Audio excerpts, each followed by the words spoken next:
última semana, nós começamos a série de mensagens Eu Tenho Aprendido, lições de Deus em meio à pandemia.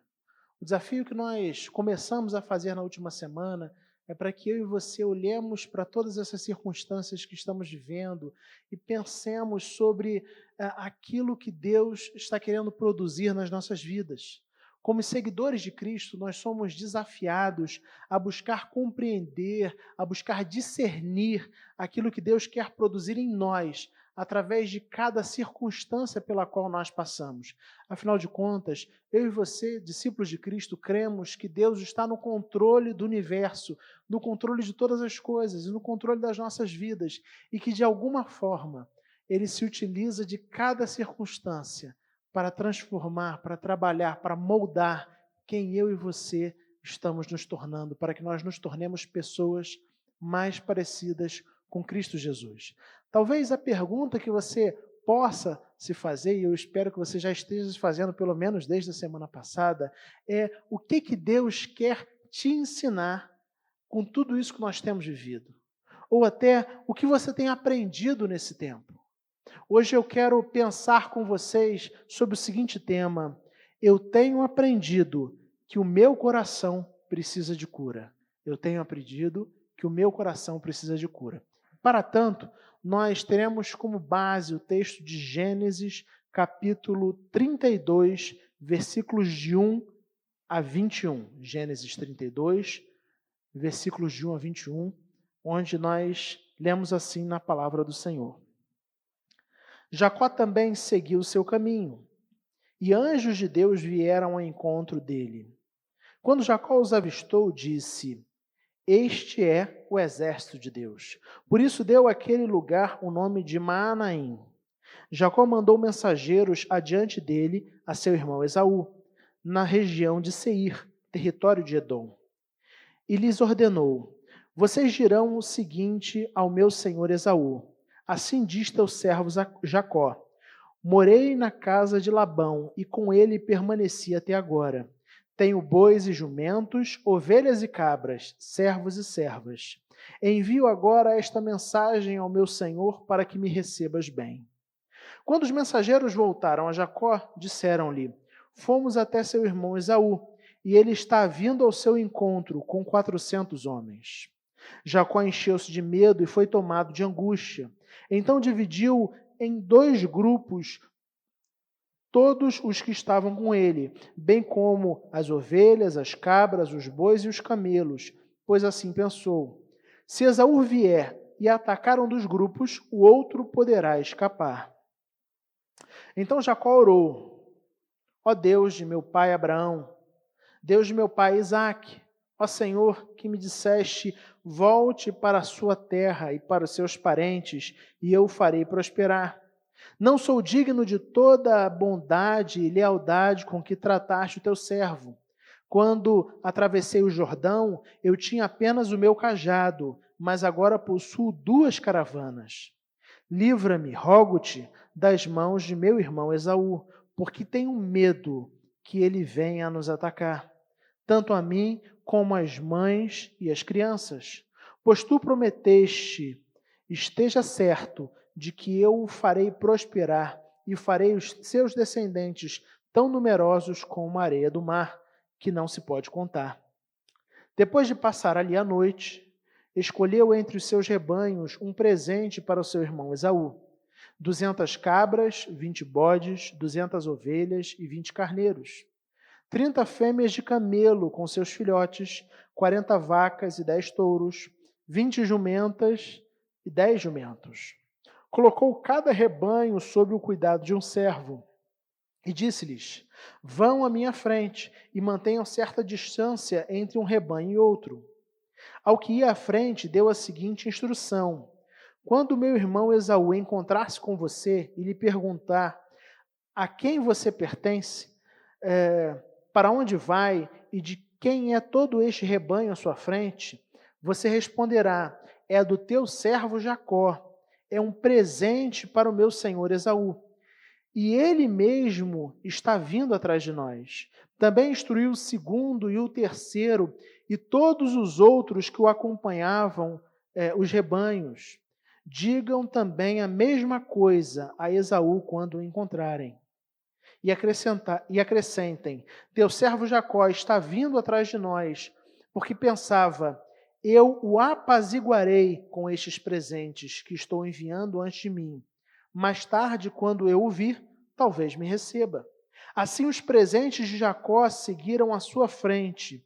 Ele, porém, passou a noite no acampamento. Vamos, mais uma vez, fechar os nossos olhos e orar, pedindo a iluminação do Espírito Santo de Deus para esse tempo de reflexão. Deus bendito, nós te agradecemos, Pai, pela oportunidade que temos, pela liberdade que temos, de podermos, Pai, cultuar a Ti, de podermos abrir a Tua palavra, ler a Tua palavra para sermos por ela instruídos, Senhor Deus. E nesse instante, Pai, onde a gente tem a oportunidade de refletir nas Escrituras Sagradas, nós te pedimos, Senhor Deus, que as nossas mentes e corações estejam completamente atentos, voltados para Ti. Que a Tua palavra, que é viva e eficaz, fale poderosamente aos nossos corações.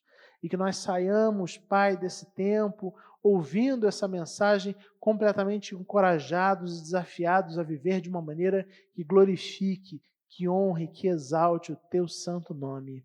Em nome de Jesus. Amém. Para que a gente possa compreender bem o texto que nós acabamos de ler, a gente precisa fazer uma espécie de volta no tempo e olhar para o início da história de Jacó. Jacó era o filho mais novo de Isaac.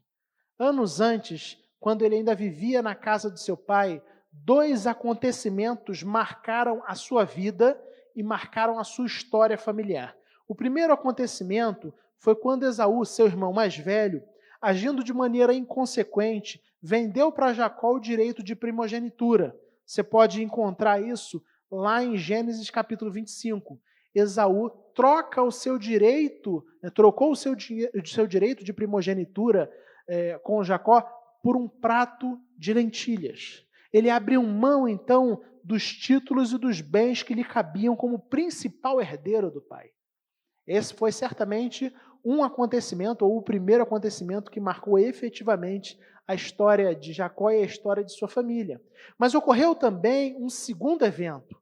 Anos mais tarde, tempos depois, quando seu pai já era bastante idoso, Isaac, pai de Jacó e Esaú, chamou Esaú para lhe dar a sua bênção, que era uma espécie de invocação da graça divina sobre a vida do filho mais velho, e que acontecia pouco antes do pai morrer. Isaac então pede a Esaú que fizesse uma refeição saborosa, que caçasse um animal e fizesse para ele uma refeição saborosa, e que depois dele comer essa refeição saborosa, ele daria a Esaú a sua bênção. Contudo, Jacó engana seu pai. Ele se passa por seu irmão Esaú, ele finge ser Esaú e serve ao seu pai um cabrito preparado por sua mãe e recebe a bênção no lugar do seu irmão Esaú. Essa história você pode encontrar em Gênesis capítulo 27. Logicamente, Esaú ficou absolutamente tomado de raiva, de ódio pelo seu irmão. E ele esperava o dia em que seu pai iria morrer para que ele pudesse se vingar. E até que a gente poderia dizer, matar Jacó pelo que ele havia feito. Temendo então por sua vida, Jacó resolve fugir, partir para uma terra distante, partir para Padã Arã, para a casa do seu tio Labão. Lá ele permanece durante 20 anos. E ele foi muito abençoado por Deus enquanto ele estava lá com Labão. E Labão foi abençoado por ter acolhido Jacó em sua casa. Ali Jacó se casou com as suas 2 esposas, teve muitos filhos, trabalhou para o seu sogro, prosperou financeiramente, de maneira que ele se tornou dono de numerosos rebanhos. Se você foi atento ao texto que nós lemos, Jacó fala que quando ele cruza o rio, quando ele está indo para Padã Arã, ele vai apenas com o seu cajado nas mãos. Mas quando ele volta, nesse momento de volta, ele volta com numerosos rebanhos, com servos e servas, com as esposas, com os filhos. Então aquele que sai de casa apenas com o cajado em mãos, volta extremamente próspero, por assim dizer, realizado financeiramente, se a gente pode comparar. Contudo, depois de uma espécie de desentendimento com seu sogro, Deus disse para Jacó que ele deveria voltar para a terra dos seus pais. A gente lê isso em Gênesis capítulo 31. E o texto que nós lemos agora, Gênesis 32, versículos de 1 a 21, narra exatamente esse momento da volta, exatamente essa viagem de retorno, onde Jacó já saiu de Padan-Arã e Jacó está voltando para a realidade, para a localidade onde a sua família ficava. Eu não sei se você partilha da mesma ideia do que eu, mas para mim, na minha concepção, mudanças são sempre complexas. Mudanças geram incertezas, mudanças geram estresse. Tempos atrás, eu moro de aluguel, e tempos atrás eu e minha esposa fomos forçados, a gente morava num apartamento, e fomos forçados por uma questão contratual a abandonar o imóvel, mas assim, de uma maneira muito rápida. E eu lembro bem que foi uma experiência desgastante, porque se mudar é sempre desgastante, embalar coisas, pegar coisas, guardar coisas, levar tudo, carregar tudo, isso dá um grande trabalho. Depois, quando você chega ao destino, você tem que desembalar tudo aquilo, preparar tudo aquilo, coisas ficam perdidas. Ou seja, mudança é sinônimo de incerteza, é sinônimo de estresse, é sinônimo de muito trabalho. Se mudar, dá trabalho. E penso que não seria diferente com Jacó, muito pelo contrário. Acredito até que se tratava de uma mudança ainda mais complexa do que a minha, porque quando eu me mudei, mudamos eu e minha esposa. Nós não temos filhos, não temos animais, não temos servos e servas, né? Então é uma mudança pequena, por assim dizer. Mas quando Jacó se muda, ele tem um grande desafio em sua mudança. Existe um grande desafio em fazer uma migração, porque na verdade a mudança de Jacó é uma migração, com esposas, com filhos, com servos, com rebanhos, e se estabelecer com todo esse grupo. E se a gente é atento à leitura do texto, a gente percebe que Jacó não tinha poucos animais, ele tinha um grande número de animais. Então ele se muda, ele está migrando, e ele deveria se estabelecer numa nova localidade com todos os seus pertences, com todos os seus bens, com um agravante: fazer isso séculos e séculos atrás. Por isso eu posso dizer que eu acredito que essa jornada foi bastante desgastante para Jacó. No entanto, quando a gente lê o texto, um novo elemento parece se tornar absolutamente fundamental na narrativa. Jacó passa a se preocupar com Esaú de maneira crescente. Os versículos de 3 a 5 falam isso para a gente. Diz assim a palavra do Senhor: Jacó mandou mensageiros adiante dele, a seu irmão Esaú, na região de Seir, território de Edom. E lhes ordenou: vocês dirão o seguinte ao meu senhor Esaú: assim diz teu servo Jacó, morei na casa de Labão e com ele permaneci até agora. Tenho bois e jumentos, ovelhas e cabras, servos e servas. Envio agora esta mensagem ao meu senhor para que me recebas bem. Eu não sei você, mas quando eu faço essa leitura, para mim vem a ideia de que parece que no meio do caminho, depois de ter planejado a sua mudança, Jacó parece ter se lembrado de que seu relacionamento com seu irmão não era um bom relacionamento. Se lembrado que ele havia saído de casa exatamente fugindo. E aí ele resolve de alguma forma verificar, ele começa a se sentir preocupado com isso, se preocupar em saber se ele seria bem recebido, saber como o irmão iria o receber, e por isso ele envia mensageiros. Porque isso começa a tomar conta, essa preocupação começa a gerar inquietação no coração dele. E é interessante notar que essa inquietação ela vai se tornando cada vez mais intensa. E se torna mais intensa quando Jacó sabe que Esaú agora vem ao seu encontro. Porque a gente lê isso nos versículos de 6 a 8. Onde diz assim a palavra do Senhor: quando os mensageiros voltaram a Jacó, disseram-lhe: fomos até seu irmão Esaú, e ele está vindo ao seu encontro com 400 homens. Notem o que o texto vai dizer. Jacó encheu-se de medo e foi tomado de angústia.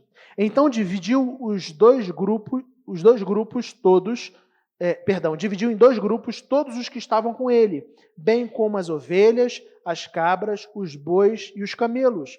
Pois assim pensou, se Esaú vier e atacar um dos grupos, o outro poderá escapar.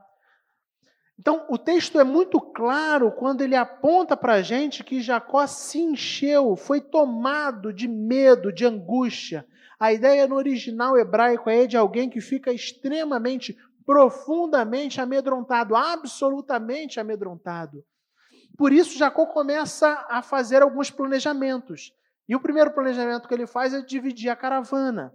Temendo um possível ataque de seu irmão, ele pensa assim, olha, eu vou dividir a minha caravana em 2 partes. Vou colocar alguns mais à frente, outros mais para trás, de maneira que se ele atacar o primeiro grupo, o segundo foge. Se ele atacar o segundo grupo, o primeiro foge. Mas por que eu estou destacando tudo isso? E por que eu estou falando de tudo isso? É interessante notar que nos capítulos de 29 a 31 de Gênesis, nós temos a narrativa de 20 anos da vida de Jacó. Desde o momento em que ele saiu da casa de seu pai, até o momento onde ele está retornando da casa do seu sogro. Por 20 anos, Jacó viveu na casa de Labão, seu sogro. Mas é interessante que, durante esses 20 anos, o nome de Esaú não é nem ao menos citado. O nome de Esaú não é citado. O problema de relacionamento entre Jacó e Esaú não é citado. Nada é falado sobre isso. Contudo, diante dessa nova realidade de retorno para casa, sentimentos, tensões que haviam sido silenciadas no passado, vêm à tona novamente. Jacó tinha saído de casa com medo, temendo pela sua vida, temendo que o seu irmão fizesse algo contra ele, temendo por sua segurança. E durante 20 anos ele tinha levado sua vida como quem diz assim, olha, eu estou vivendo uma boa e essa história já está enterrada. Isso já não é mais um problema, isso está superado. E ele seguiu sua vida e durante 20 anos ele viveu em Padan-Arã. Mas é interessante notar que quando ele volta, novamente essa história que parecia estar enterrada, ela agora é desenterrada. Isso vem à tona. Nós vivemos em tempos de pandemia marcado por um alto nível de tensão e estresse. E a gente pode dizer que, de igual forma, a pandemia trouxe à tona, tornou claro para a gente que existem questões dentro de cada um de nós que não estão curadas também.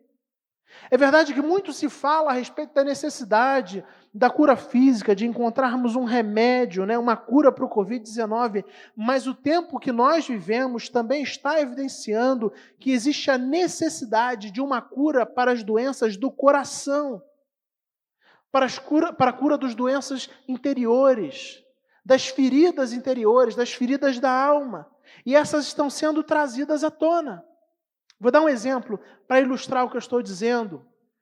Quantas pessoas e como nós temos sido informados sobre casais que nesse tempo de pandemia vivem uma profunda crise conjugal.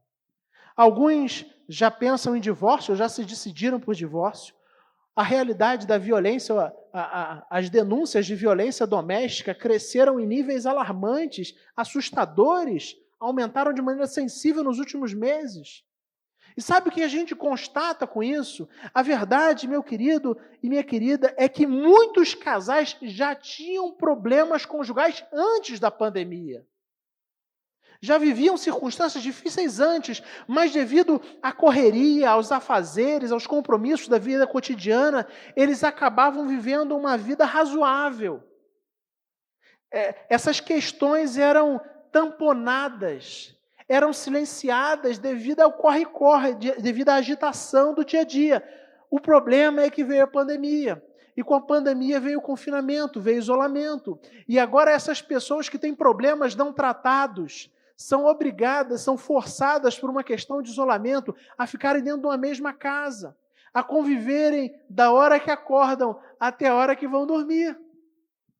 E aí esses problemas que estavam adormecidos, essas questões, essas feridas não curadas que estavam ali, abaixo da superfície, vêm novamente à tona.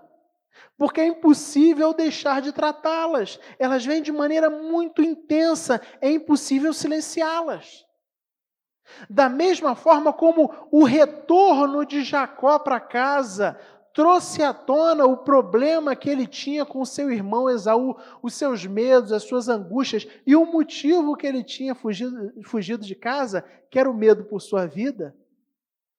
A pandemia também trouxe à tona muitos males, muitas questões, os nossos medos, as nossas ansiedades que estavam guardadas, que estavam represadas pela agitação do dia a dia. Tudo isso veio para fora nesse período de pandemia. Problemas de relacionamento, mágoas guardadas, medo da morte, traumas dos mais diversos, ansiedade. Quantas pessoas têm relatado dificuldade para dormir, angústia no coração? Você acha que isso começou agora? Na verdade, esse momento é onde a gente já consegue perceber os sintomas de algo que aconteceu antes, de circunstâncias que já vinham antes, questões não tratadas, feridas não curadas.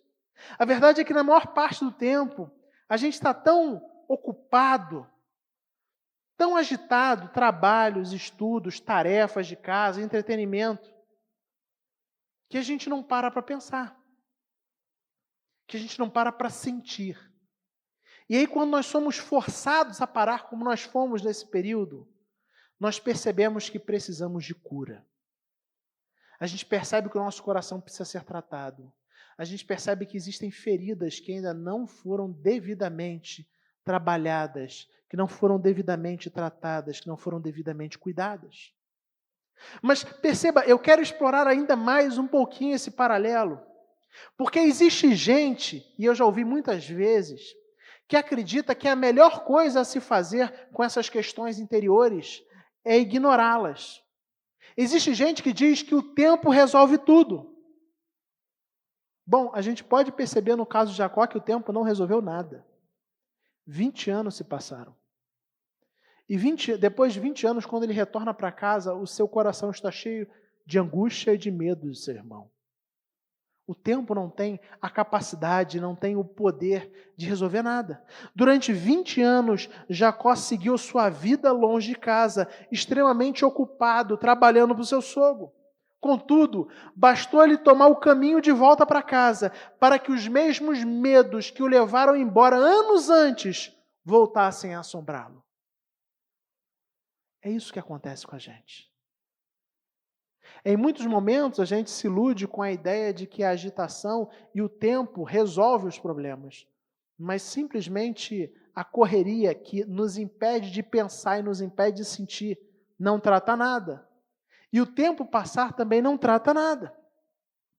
Voltando ao texto, a gente vê Jacó tomando duas decisões que fazem toda a diferença na sua vida, e eu creio que fazem toda a diferença e podem fazer toda a diferença na minha e na sua vida também. Hoje, diante desse tempo onde os nossos corações precisam de cura. A primeira decisão tomada por Jacó é que Jacó abre o seu coração e fala de seus medos para Deus, o único que é capaz de curar a alma. E a gente lê isso nos versículos de 9 a 12. Preste atenção no que diz a palavra de Deus. Jacó está profundamente ansioso, inquieto, angustiado e amedrontado. E é o que ele faz? Ele ora. E ele diz assim: ó Deus de meu pai Abraão, Deus de meu pai Isaque, ó Senhor que me disseste, volte para a sua terra e para os seus parentes, e eu o farei prosperar. Não sou digno de toda a bondade e lealdade com que trataste o teu servo. Quando atravessei o Jordão, eu tinha apenas o meu cajado, mas agora possuo 2 caravanas. Livra-me, rogo-te, das mãos do meu irmão Esaú, porque tenho medo que ele venha nos atacar, tanto a mim como as mães e as crianças. Pois tu prometeste, esteja certo de que eu o farei prosperar e farei os seus descendentes tão numerosos como a areia do mar, que não se pode contar. Então, com toda a humildade, Jacó se derrama aos pés do Senhor. E ele pede por socorro. Jacó sabia que Deus era o único capaz de transformar corações.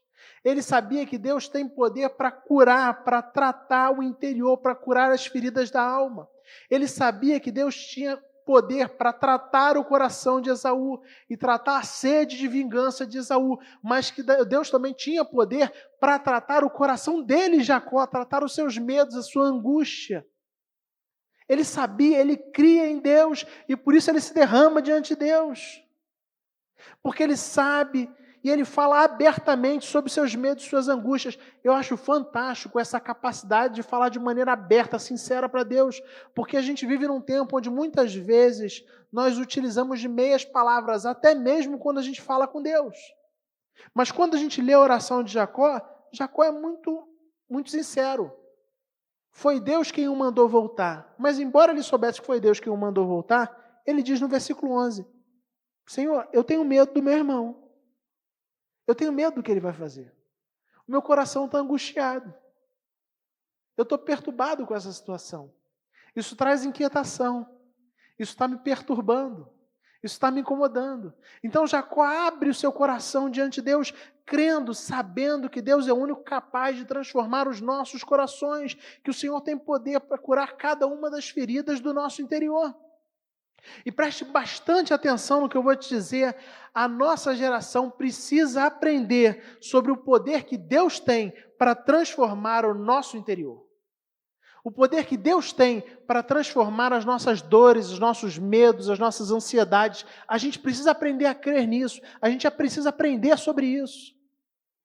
É evidente que existem momentos e circunstâncias onde o auxílio profissional de um médico, de um terapeuta, de um psiquiatra, de um psicólogo, podem ser extremamente úteis. E eu não estou falando contra a necessidade de um acompanhamento psicológico profissional em algumas circunstâncias, mas eu e você precisamos entender que o único capaz de curar as feridas da alma é o Senhor que está nos céus.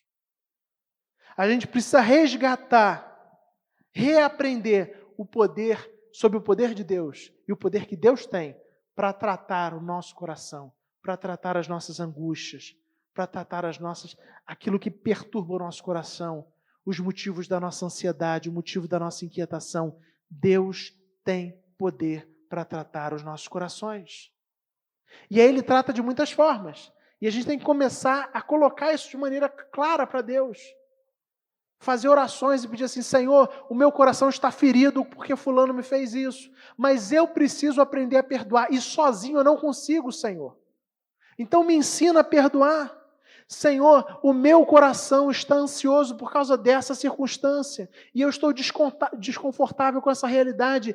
Tira a ansiedade do meu coração, me ensina a confiar em Ti, me ensina a descansar em Ti.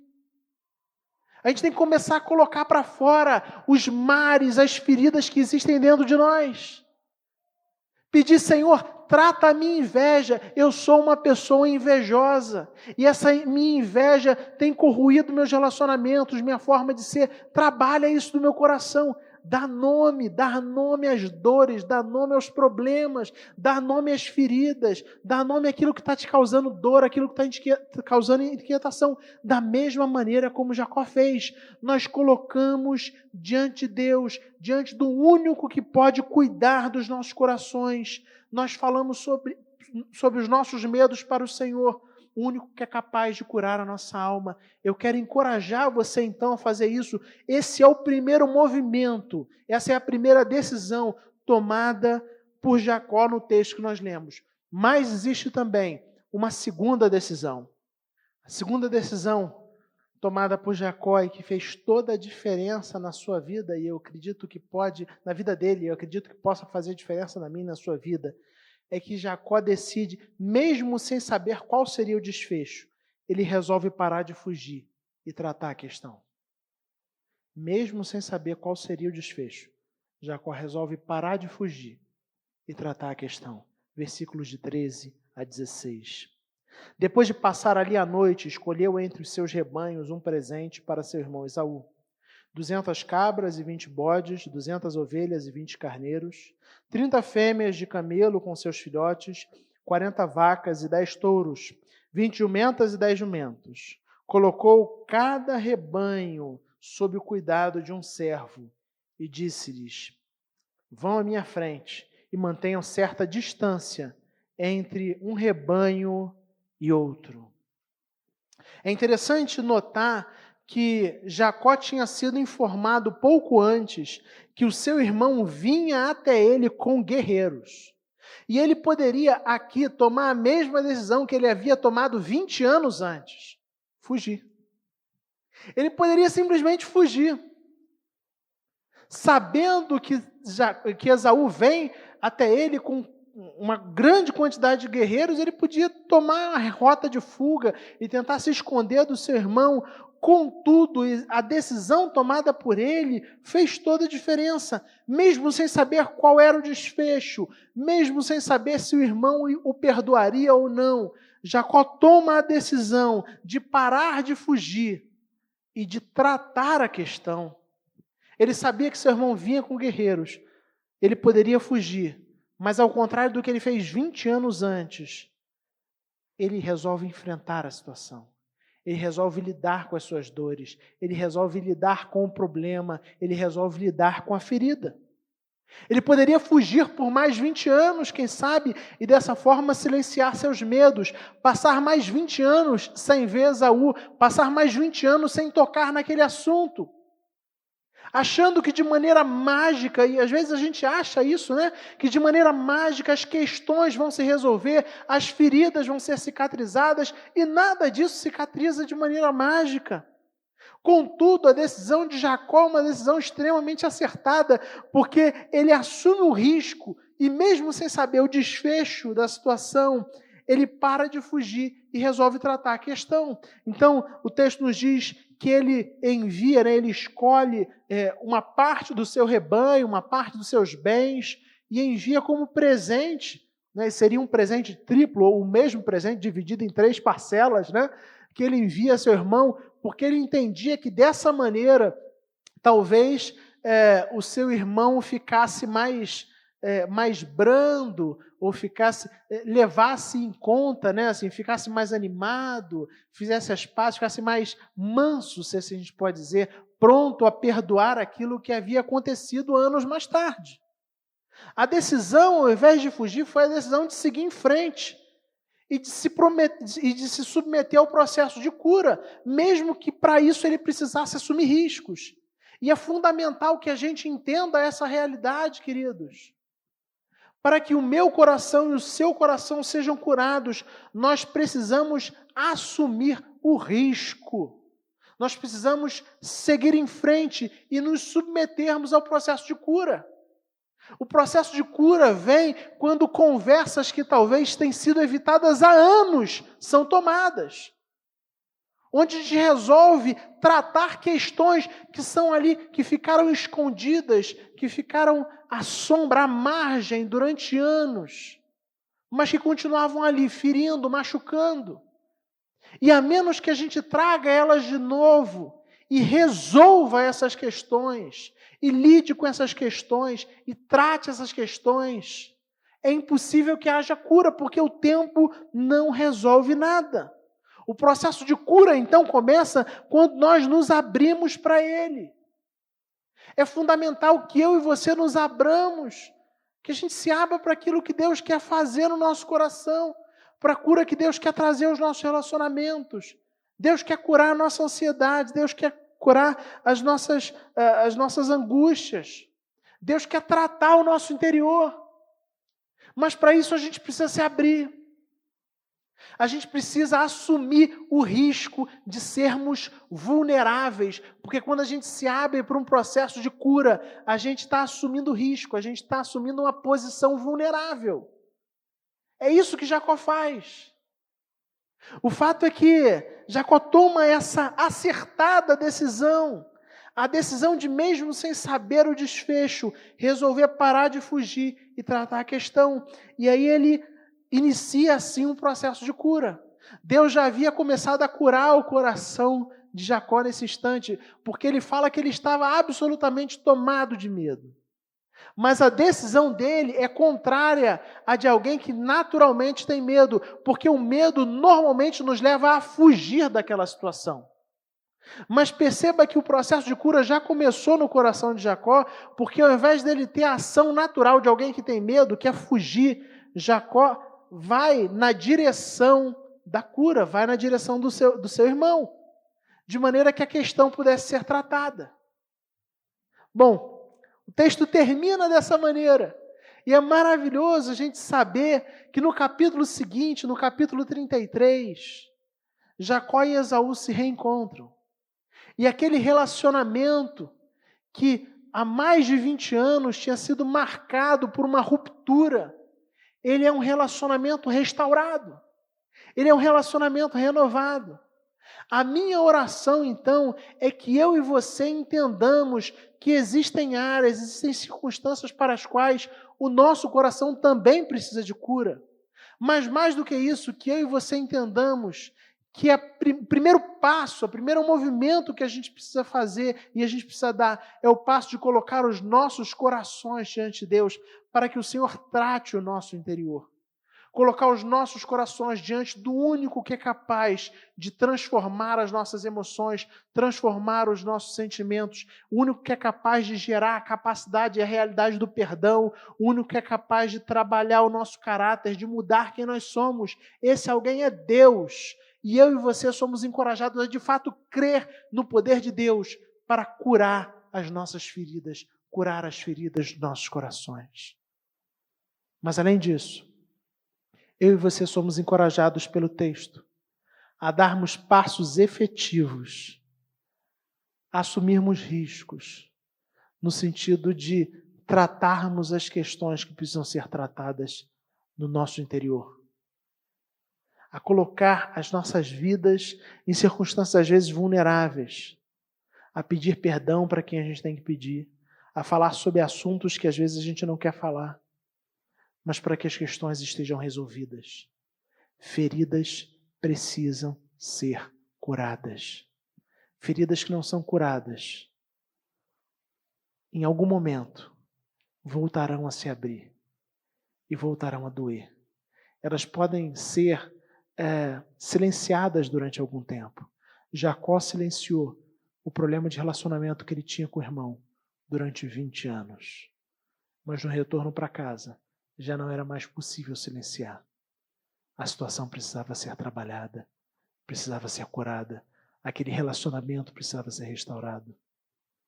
Então ele dá os passos no sentido de restaurar o relacionamento. Graças a Deus, o capítulo 33 narra para a gente que Jacó e Esaú tiveram um relacionamento restaurado. Não houve derramamento de sangue. Ninguém precisou pagar. Jacó não precisou restituir, não precisou pagar Esaú por aquilo que ele fez no passado. Contudo, o Evangelho nos conta que eu e você éramos inimigos de Deus, que eu e você, através das nossas faltas, dos nossos pecados, vivíamos alienados de Deus e o nosso relacionamento também estava rompido. Contudo, o Evangelho nos fala que no caso do nosso relacionamento com Deus, houve a necessidade de alguém que pagasse o preço.